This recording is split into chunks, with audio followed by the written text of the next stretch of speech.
What's going on, guys, and welcome to Movie Files. Elliott here, and as you guys can see from the title, I am here to talk about Star Wars: The Last Jedi. All of the spoilers that I could think of in this video. I want to discuss that with you guys. You know, we did our non-spoiler review, and there was some things that we couldn't discuss that I want to discuss now. So thank you guys for tuning in. Let's get into it.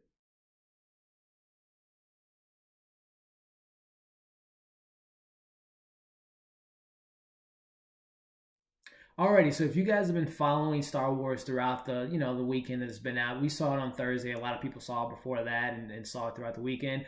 It's been a divisive film. The critics have really enjoyed it. I think it's at a 93, which is one of the more higher rated critic reviews, which I'm not a big, I don't put a lot of stock in Rotten Tomatoes and everything like that, but the critics have enjoyed it. But the fans, if you look at the cinema scores, some of them have a little bit higher than others, but most of the fans, if you guys have Twitter and Instagram and just watch YouTube videos, some people really don't enjoy this film and really don't consider it a quote-unquote Star Wars film in their eyes, and which I'll get into as far as my thoughts on where I am as a fan. So in this video, I want to touch on things that did work for me, what didn't work, and also just pose the questions that a lot of people have brought up online as far as things that they enjoyed and they didn't enjoy, and just kind of have an open discussion. And that's really what I want this video to be to. It is a spoiler review, but I really want to get you guys' opinion on all these topics in the comment section. So definitely leave those in the comments below. So with that kind of being said, before I jump into my review, or as far as not review, but my spoiler field review,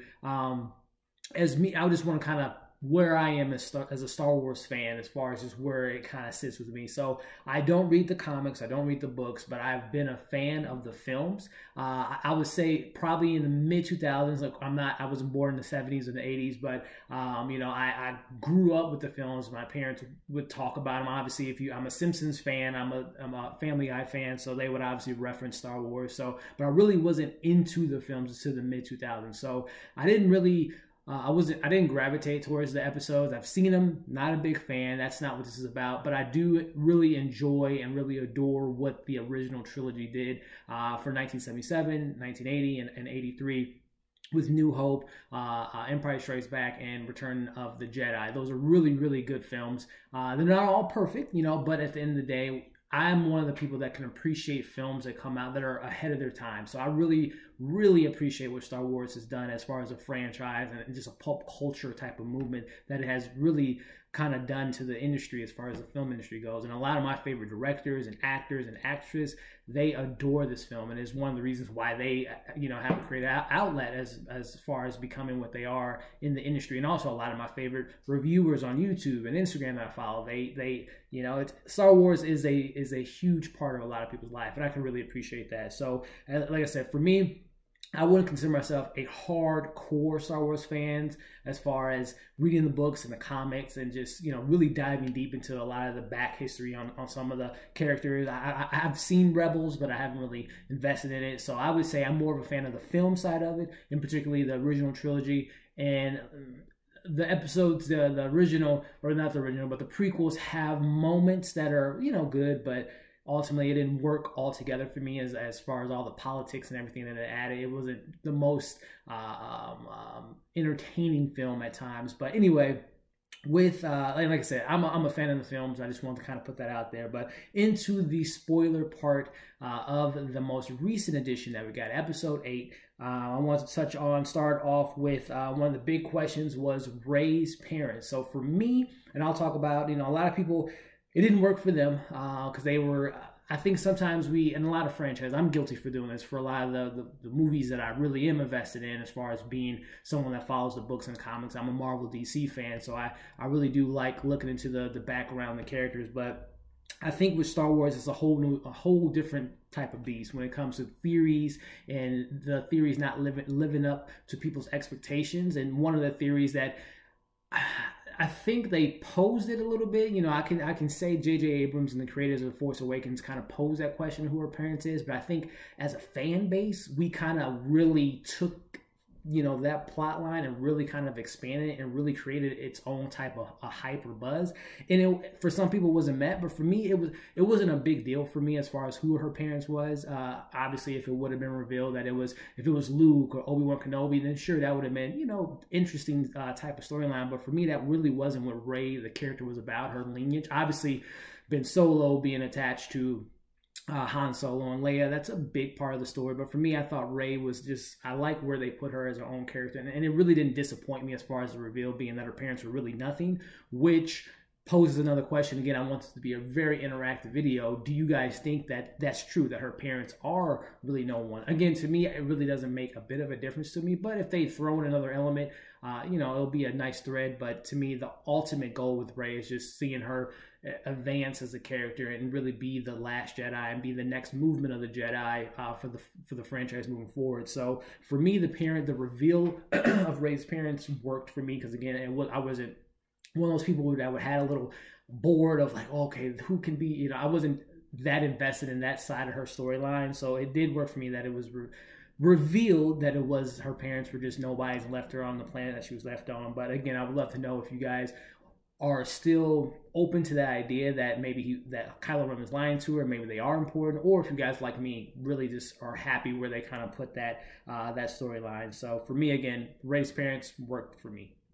So the next topic here, something that didn't really work for me is the idea of General Hux following the Resistance.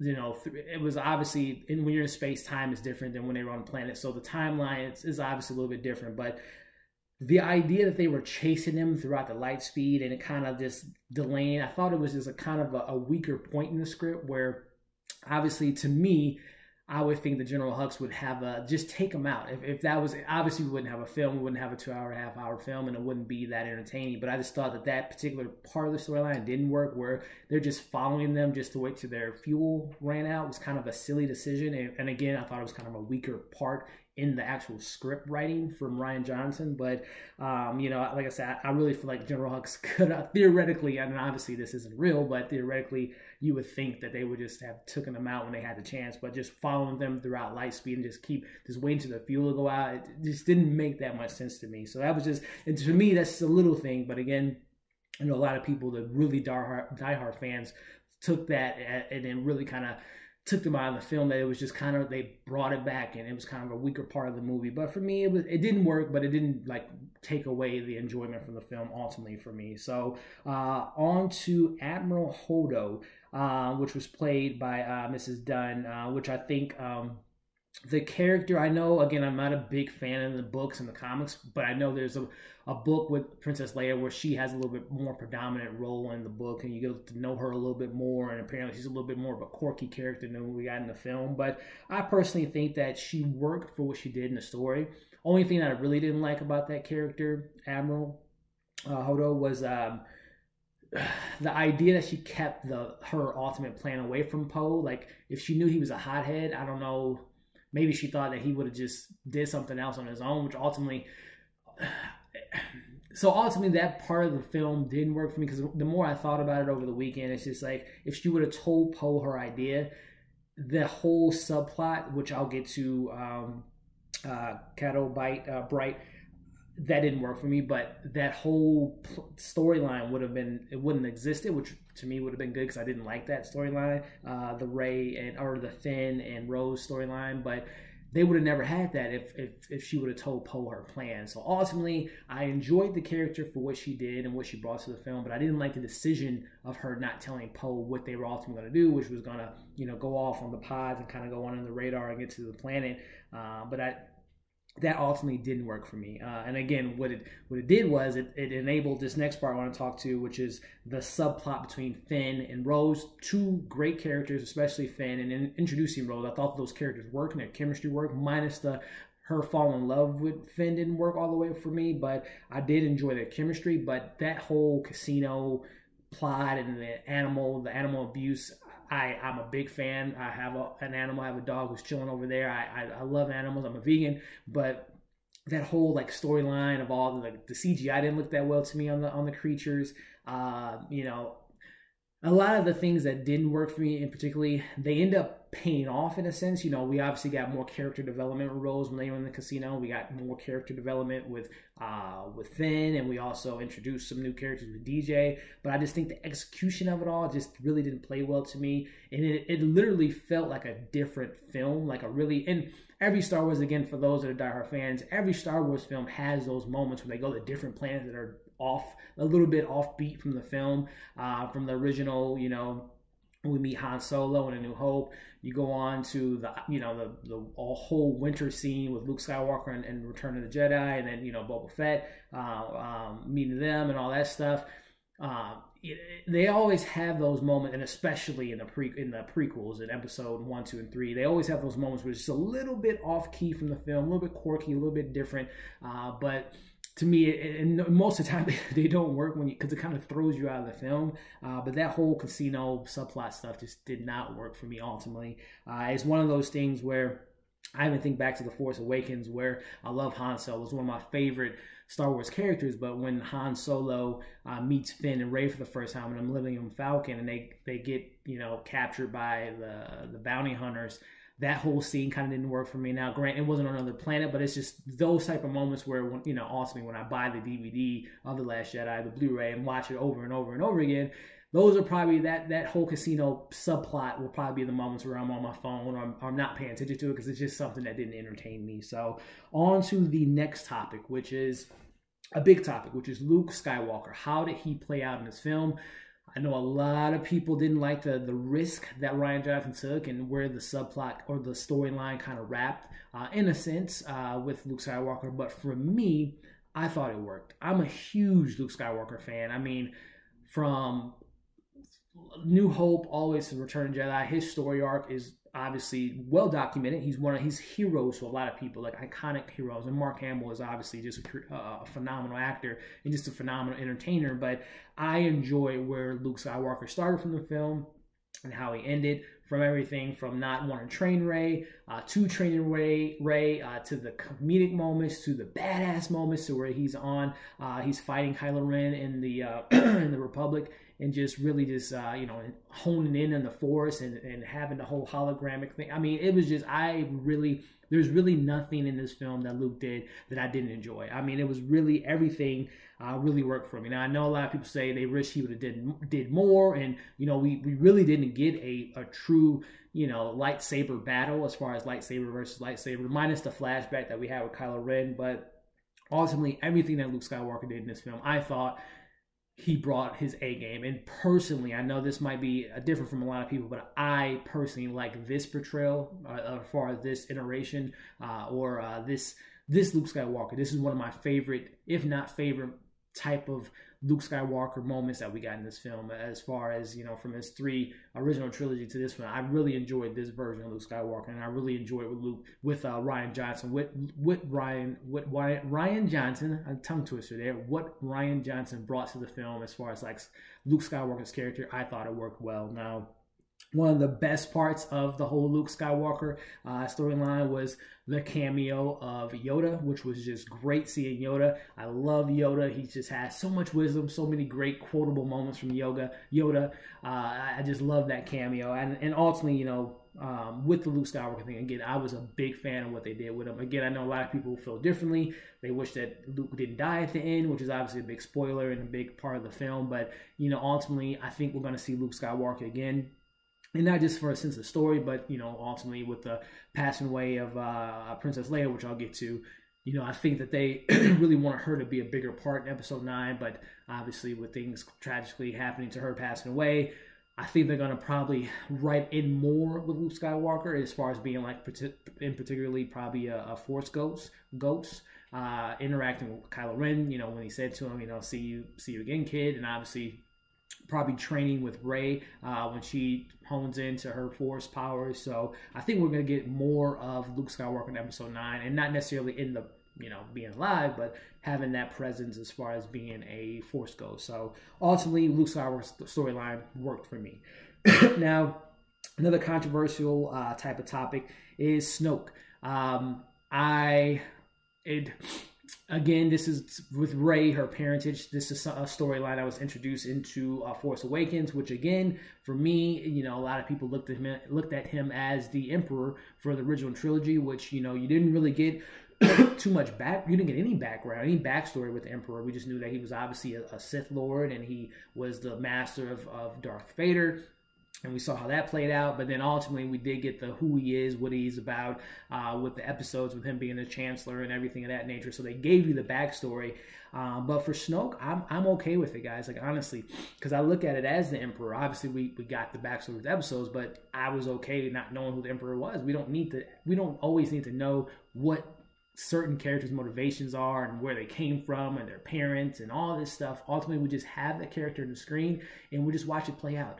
And I enjoy what we got from Snoke. I mean, he was menacing. Andy Serkis obviously is a great actor when he's not doing mocap and when he is doing mocap. So I ultimately like Snoke. I know a lot of people wish we would have learned who he was, and maybe we will. I know there's a lot of theories out there who he could be, or who, you know, he might be a dark Sith, and something inside of him might translate into Kylo Ren, or get into Kylo Ren's mind, or, you know, just the idea of the dark side is not necessarily a person, but it's actually an entity, and it's something not, you know, so it's a lot of theories out there. So we might not have seen the last of Snoke per se, but, you know, obviously we're going to get more with Kylo Ren, which I'll get into, but as far as the dark side goes, so I was okay with Snoke's being introduced in The Force Awakens and ultimately being killed by Kylo Ren, which I'll get into that scene, but I thought that he worked for me as far as I didn't really need that much stuff for him. So that particular thing worked for me as far as Snoke. We didn't really need a whole, you know, backstory for him. So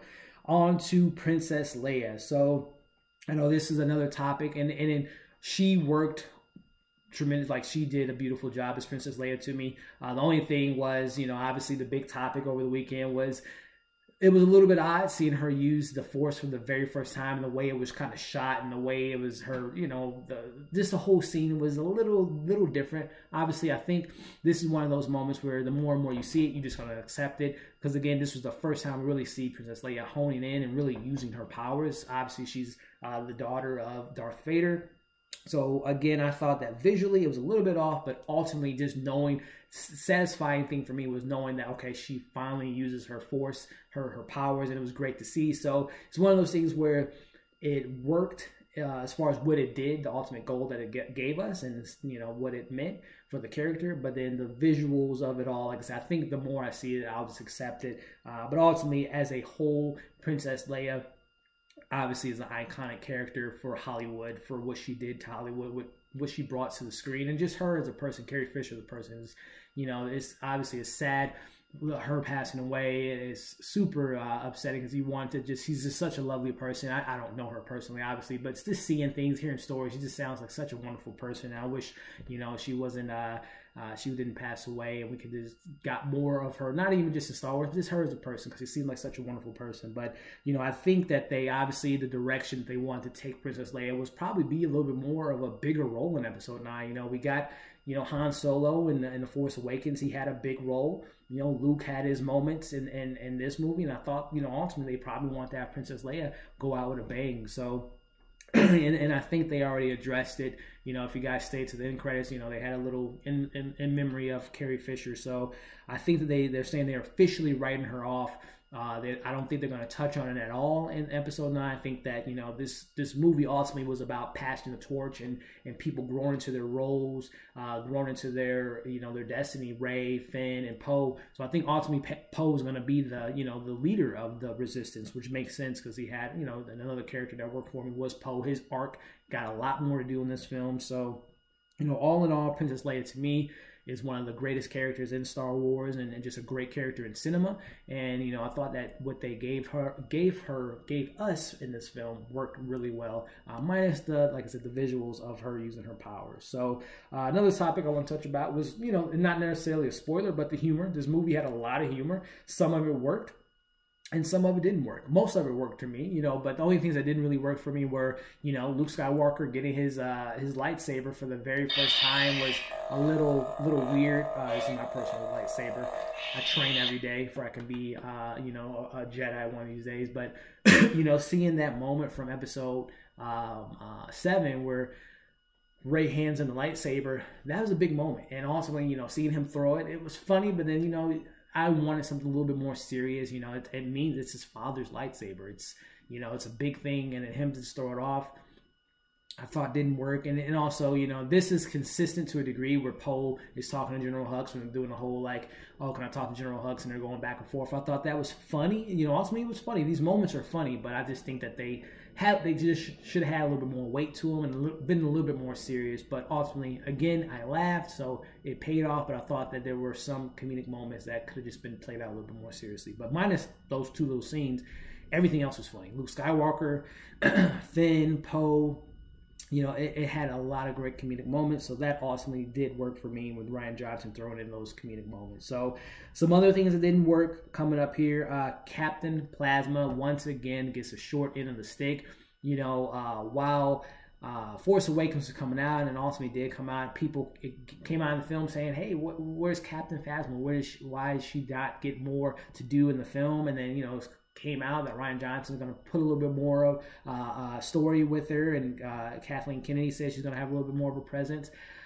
Didn't happen. You know, ultimately she was in 2 or 3 scenes, probably a total like 5 to 7 minutes in the whole movie. She fought Finn, which was visually cool to see, but you know, ultimately she died, and I just feel bad for Captain Phasma because I thought that she was going to be a little bit more of a bigger role in this film and maybe potentially throughout the franchise. But ultimately, she was just a throwaway character, and it's sad because I really want to see more of her. But that didn't work for me. You know, even though it was a small character in the role, I just thought that all the things that they were saying they were going to have her do, or not have her do, but be more involved in the film, I was looking forward to seeing her, and didn't get much of her. So that didn't work. So a couple more things here before I wrap this video up, as far as some things I took away from the film, was, you know, Rey and Kylo Ren. Those were the MVPs from Force Awakens, including Finn and, of course, Han Solo, seeing him back. But in this one, Kylo Ren and Rey really, really did a phenomenal job. Adam Driver and Daisy Ridley brought their A game. When they connected and talked to each other throughout the Force, all those scenes were just great. You know, honestly, for me, it's probably one of the best moments of Star Wars ever, as far as the big screen goes. Seeing Rey and Kylo Ren fight the samurai, I can't think of their actual names, but the samurais that Snoke had, Supreme Leader Snoke had. That whole scene was just so beautifully shot. Again, we didn't see physically a lightsaber on lightsaber, but we saw lightsabers versus samurai sword. I mean, it was just that scene. I just envision it now. I talk about it. It's so beautifully done. It's just such a great Star Wars moment, and will go down as one of the best moments in the entire franchise. But again, just highlighting those two for me. Kylo Ren's arc from, you know, having a moment with his mom where he was going to take her out, but didn't do it. That just seeing him battle the light versus the dark, he just played it out so well. I'm a big Adam Driver fan. He's such a great actor, so I thought he brought his A game, and then ultimately him being into episode 9, which just leads up very beautifully. I just can't wait to see where this storyline goes with Kylo Ren. But also just touching back on Rey, Daisy Ridley is just does a great job. She is such a great hero. This is such a great character. I'm so glad that Star Wars is kind of, you know, some people, when they talk about the original trilogy, you know, and it was a different time in Hollywood, but it would have been, you know, who's to say that if they would have focused more on Princess Leia in the original trilogy and maybe her taking out Darth Vader, different things. But I'm just so glad that they're putting Rey front and center of the franchise, front and center for all these kids of all ages, male, female. It's just so cool to see them putting Daisy Ridley in front of the screen, and she really brings her A game. And I'm just so excited for her as an actress, because she does, you know, seeing her in Murder on Orient Express, seeing her movies coming out in the future with Tom Holland. I'm excited to see her career progress, and obviously in this franchise. So I'm just two great actors, two great performances. They were ultimately the Rey and Kylo Ren scenes were the best part of the film. Even though we had Luke Skywalker, we got Yoda, we got Princess Leia using the Force. When I walked away from this film, all I thought about was just Rey and Kylo Ren scenes would just work just so great for me. So with that, you know, a couple other things, you know, one thing I just want not to leave on a sour note, but I should have put this up top, but the Rey and Finn relationship, obviously Finn had more screen time with Rose, which that will play out in episode 9, but I really want to see Rey and Finn on the screen a lot more. Obviously they were doing their own missions and they were doing their own thing and they had their own character development. You know, when we first see Finn, the first thing he says is, "Where's Rey?" And that's his mission throughout the film, is helping Rey and making sure Rey knows how to get to where she needs to go and just ultimately caring for her. But then obviously they introduce Rose and that's going to be more of a love interest for him. So, but it was a little disappointing not seeing them. Obviously they had the reunion moment towards the end of the movie, but I really want to see them interact a little bit more. But, you know, to end on a positive note, I guess I could say, I think this movie did a more than stellar job of, you know, again, I know this is a very divisive film for a lot of fans. A lot of people, you know, saying it's not their Star Wars, whatever the case may be. I loved it. You know, I gave it an 8.8 out of 10 for my review. Definitely recommend to go see it a couple times. I'm going to go see it a couple more times before it ends its run at the theater. And of course, I'm going to buy it day one when it comes out on Blu-ray or VOD. But I think that this movie did a great job setting up episode 9. Again, we got J.J. Abrams at the helm. Coming back, writing with Chris Terrio on the script. Again, some people say J.J. Abrams doesn't really close films. He's more of a franchise starter versus a closer. But I have faith in J.J. I think they're going to go ahead and close this franchise, this particular trilogy out well. I got all my faith in them, and I just think episode 9 is going to be epic. It's going to be phenomenal. You know, financially speaking, critically speaking, I think episode 9 is going to be great. You know, right now, episode 8, today's Sunday that I'm recording this video. I'm going to probably release it either later this evening or probably Monday morning. But right now, The Force Awakens stands at about 220 mil in the North America box office. And I think worldwide it's sitting about 450. So obviously it's doing a great job financially speaking. So I want to reiterate or repeat my opinion on The Last Jedi. I enjoyed it. Such a great film. Has some flaws, as I pointed out there, but ultimately those highlights, those great moments, those positive moments outweigh the negative. And I still stick with my 8.9 out of 10. Definitely recommend to go see it. It is a great film. It's, you know, such a big franchise. It's one of those few franchises that's a blockbuster. It initially started the blockbuster in 1977, but, you know, obviously we're in space and we have all these spectacle things, these phenomenal, fantastical things, but ultimately I think Star Wars is honestly about characters, and I'm happy with the characters that we got introduced in The Force Awakens, and then the characters that we obviously got with Carrie Fisher, Han Solo, and Princess Leia. I just love these characters. So again, guys, that was my spoiler review kind of topic, talking about all the things that were brought up over the weekend as far as what didn't work for some people and what worked for me. So again, I would love to know what you guys think. Leave your comments below. You know, this is a spoiler review, so let's talk. Let's have a conversation about the things that you like that you know I didn't like, and vice versa. So definitely interact with this video, guys, and leave your comments below. Of course, share this video for all the Star Wars fans and fans of film, and you know, go ahead and share this. I really appreciate it. And as always, follow us on outside of YouTube. Follow us on Instagram at Movie Files, and also on Twitter at Movie Files Live. And then for those that are on the Stardust app, we are at Movie Files on that platform as well. So again, guys, thanks for tuning in, and we will see you guys again shortly. Hey guys, if you enjoyed that video, go ahead and do us a favor and hit the like and share button. And as always, subscribe to our page. We really appreciate the support that you guys have given us so far, but we would love to grow our channel, so definitely subscribe to our channel here. And as always, thanks for tuning in, and we will see you guys again.